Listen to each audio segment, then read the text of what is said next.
Maya Angelou once said, "There is no greater agony than bearing an untold story inside of you." Stories are a critical part of connecting communities and cultivating an ongoing sense of identity within a group of people. Due to the increasing dependence on technology, it is even more important to maintain the oral tradition of passing on stories from one generation to the next. The act of sharing a story benefits both the storyteller and the listener by bringing them together and fostering a deeper understanding of one another. Stories are a powerful tool for combating social isolation, capturing history, and transmitting values and cultural norms across generations.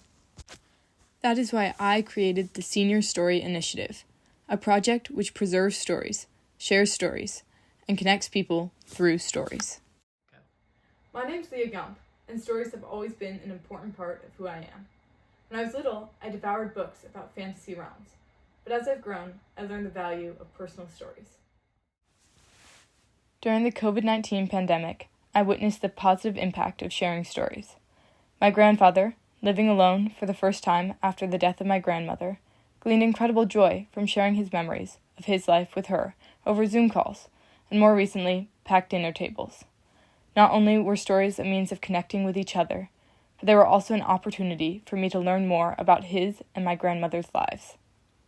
I never knew that they had met at a University of North Carolina basketball game, that he had hiked part of Mount Everest and been in the Navy, or that she had taught American Sign Language. Now that my grandfather has also passed away, I cherish these stories even more. That's really kind of easy, and I don't know that I've ever told you this story. My grandfather was not the only senior to experience loneliness during the COVID-19 pandemic.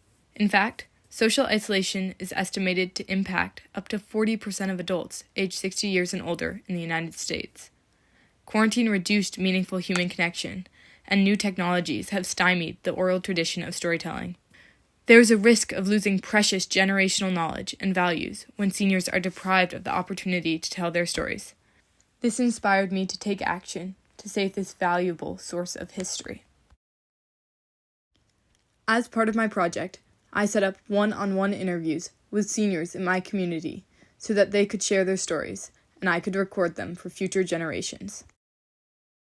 I chose this particular story because it was a life-changing moment for me, and it helped me become a better mom and a stronger woman. 11:50 p.m. The moment the doors flew open, and with the breeze, the smell of Shalimar perfume. I was 16. My mom left the earth that day, and my life changed forever. It was really scary to imagine going back to this place with this couple who had to flee for their lives. And because we really didn't know what the circumstances would be like. Land. I thought it might be interesting for my grandchildren and other people to know a little bit about what our life was like when we lived in an old schoolhouse that had been winterized by Len's grandfather. Then along came our neighbor Chuck Rist, who really saved us in many ways in our early sort of homesteading days.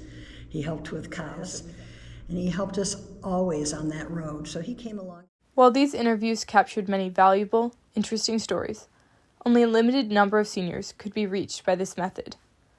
I knew that the next step was to share with my community the importance of stories, and to encourage people to seek out stories in their own lives.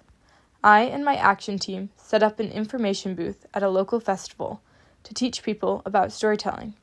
We made and handed out brochures about the power of storytelling, which included strategies and prompts to help people begin their own stories or to ask people to tell theirs. We enjoyed hearing more about other people's experiences with storytelling and left people who visited our booth with the challenge to ask more people in their lives to tell stories and to capture them through recordings or notes. This project culminated in a storytelling event at our town historical society on the afternoon of the festival. I invited seniors who had lived in Conway for many years to come and tell stories about their memories of the town.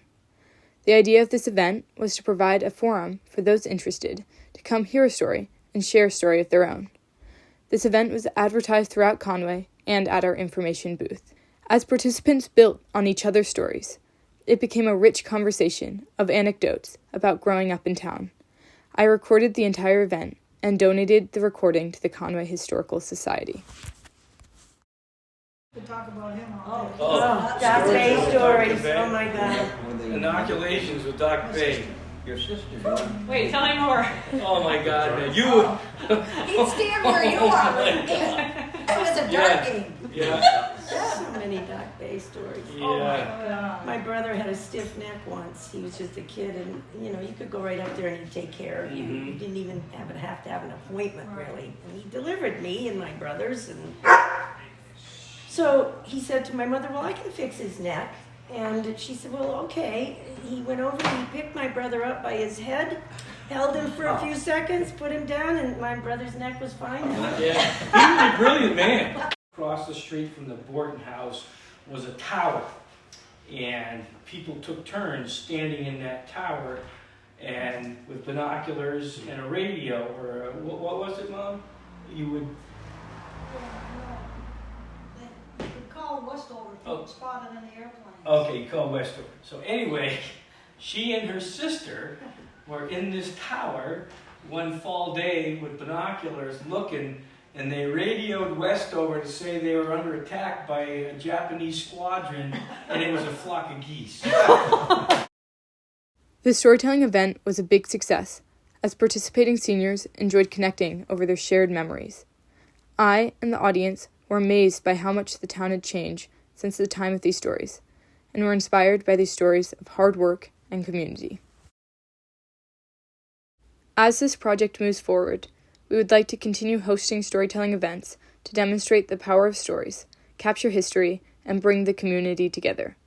We would also like to reach more young people by hosting events in elementary schools and high schools, because the responsibility to preserve the practice of storytelling and the oral history within it is in this generation's hands.